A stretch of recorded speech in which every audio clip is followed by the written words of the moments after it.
تو صحابہ سے آپ نے پھر خطاب کیا.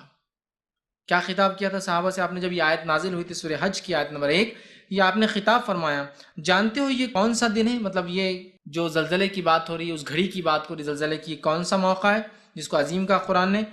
تو آپ نے فرمایا جب اللہ تعالیٰ حضرت آدم علیہ السلام سے فرمائیں گا یہ وہ گھڑی ہوں گی، وہ زلزلے کی جو بات آیت کر رہی ہے وہ گھڑی ہوں گی جب روز قیامت اللہ تعالیٰ آدم علیہ السلام کو فرمائیں گا. مطلب یہ جو زلزلے کی بات ہو رہی ہے یہ فزیکل زلزلہ نہیں ہے، یہ زلزلہ خوف اور حیبت کا زلزلہ ہے.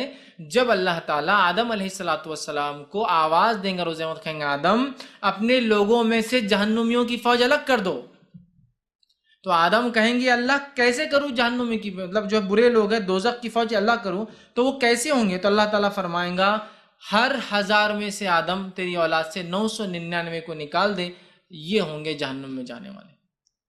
تو یہ زلزلہ ہے وہ کہ جس کو اللہ نے کہا ان الزلزلہ، جو زلزلہ ہے جو ایک بہت عظیم شے ہے. یہ روز قیامت حقیقی زلزلہ نہیں ہے، یہ روز قیامت جب 999 کا اعلان ہو جائے گا جہنم اور صرف ایک جنتی ہوں گا، تو جو انسانیت میں شور اور پکار ہوں گا اور جو خوف اور ڈر ہوں گا وہ زلزلے کی بات ہو رہی کہ انسان ہل جائیں گے.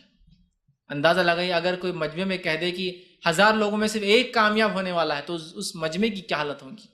یہ مجمع آخرت کا فیصلے کا دن قیامت بہت دور ہوتا ہے. یہی امید کر لیجیے 1000 لوگوں نے ایگزام دیا اور یہ اعلان ہو کہ ایک ہی پاس ہوا ہے، 999 کی حالت ہو جائیں گی. دیکھیے 999 کی کیا حالت ہو جائیں گی.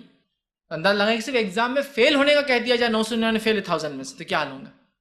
تو یہاں اعلان ہوگا آدم کو کہ آدم نکال لو. آدم کہیں کیسے؟ تو کہا جائے گا 999 ہے وہ جہنم کی فوج میں جائیں گے. جب صحابہ نے یہ سنا کہ 999 جہنم میں جائیں گے تو وہ اس قدر روئے کہ بے اختیار صحابہ رو پڑے. اور عبداللہ ابن عمر بھی جب یہ آیت پڑھتے تو بے اختیار روتے تھے، اس لیے کہ آپ کے زمانے میں انہوں نے دیکھا صحابہ اس پر روتے تھے کہ اللہ تعالیٰ حکم دیں گا الگ ہو جاؤ 999 جہنمی، تو اس خوف سے وہ رویا کرتے تھے. تو یہ بڑی اہم چیز ہے، یاد رکھیں کہ ہم بھی اللہ کا خوف رکھیں. اور جو ہے خوف کا معنی یہ ہے کہ ہم نیکی کی طرف بڑے برائی سے ہم رکیں. اللہ رب العزت نے سورہ رحمان سورہ نمبر 55 کی آیت نمبر دیکھیے 46 کے اندر 46 میں کیا فرمایا، وَلِمَنْ خَافَ مَقَامَ رَبِّهِ جَنَّتَانِ، جو اپنے رب کے سامنے کھڑے ہونے سے ڈرا، جنتان 2 جنتوں کا حامل ہونے والا ہے. اس کا معنی کیا ہوا کہ 2 جنت کیوں؟ اس کا مطلب یہ ہوا کہ جو شخص قیامت